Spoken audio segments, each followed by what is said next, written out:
I'm really excited to be able to go to Smash Summit 2 as a talent. I'll be doing stats, so if you follow K-pop Tosis, he gave a little preview on his Twitter about how Tafo stats will be lively integrated within the layout and the overlay. So I'm really excited that this will be the first event that this will ever happen. We had the ticker bar at some other events, but this time, before a match happens, we will see this like massive panel come before the match to give you guys a little bit of history. So this will only help to increase the production values. What I'm going to be talking about is what I'm personally excited about for Smash Summit 2. So I'll talk about some of the peripheral stuff. Of course, we have Mafia. I've grown up with Mafia and I really loved it.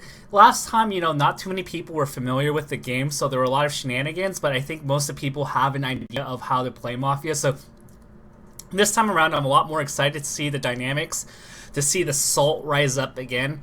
Scar, last time when he got eliminated, could just not stop talking about the game, how Crimson Blur messed up, and all these possibilities. It was really fun winning as Mafia, the dream team. So it's interesting to see how the dynamics will work out. This time around, people will be voting on roles, so I suspect people like King and Mango are probably going to have a role, so I'm going to keep my eyes peeled on them when they play. But it's going to be really exciting.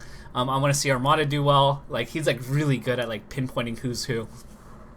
Late night hangouts. This is one of the rare opportunities that a bunch of the top players get to really hang out and chill for an extended amount of time. So we have stuff like the commentary couch. And even for me, like when I go to a large event, Mango has to sign autographs. He has to do his fanfare. He has to play, in his bracket, do commentary. So actually a lot of us, who have been longtime friends actually don't really get to spend much time with each other. And that's really hard for me because, when I'm traveling all the way to a place and I don't get to see people from the East Coast, we only get to see each other for like 5 minutes. So it's going to be really cool just for me to be able to hang out and catch up with people that I haven't really talked to in a while.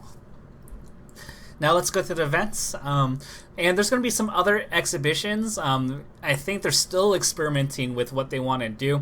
I think that was probably one of the weakest points of Smash Summit 1 was the whole like challenge matches. I think they're going to make some modifications here to make it a little bit more exciting. So I'm really excited to see what they come up with. And, with the events themselves, we have teams, King Armada, Hugh Fat, Team CLG, HBox Plup, I believe SUJ and Mango are probably teaming, Silent Wolf and Hacks.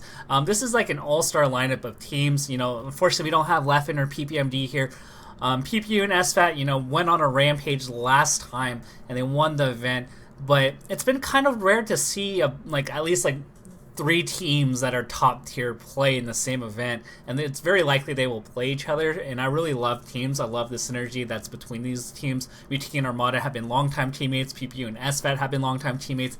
HVox and Plup have been longtime teammates. So it's really interesting when you see 2 teams that are just really good and they really synergize well. So I'm excited for that.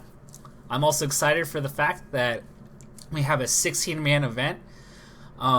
It's going to be interesting to see how Armada and Mango are going to be planning for a Hungry Box. Undoubtedly, Armada, as fierce of a competitor he is probably theory crafting and studying and practicing for Hungry Box like crazy.